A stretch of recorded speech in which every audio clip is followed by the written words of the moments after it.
Wondering when your friend was last on Facebook or Messenger? That famous green dot and active X minutes ago timestamp are still alive, but only if both of you have active status turned on. Let's find it out. Note, if it's hidden, there is no way around it. Privacy wins. Step 1. Quick check in chats list. Open the Messenger app, the blue chat bubble icon. Tap on People option at the bottom.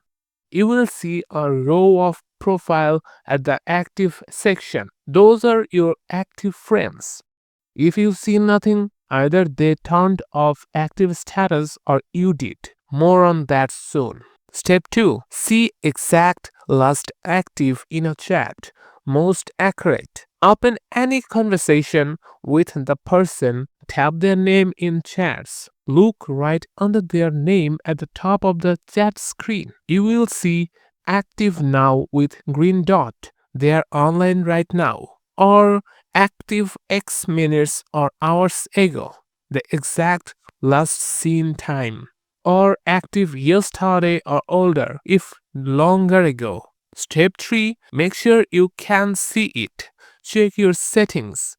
You must have your own active status on to see others. In Messenger, tap 3 lines menu, then tap settings and then active status. Make sure the toggle is on. If it was off, turn it on, wait a minute, then check again. Pro tip, turning it off hides your time too. Great for privacy. And now you know exactly how to check last active time on Facebook Messenger on Android. If this helped you solve the mystery, drop a like and subscribe for more Facebook, Messenger, or any other apps, tips, tricks, and fixes. Thanks for watching.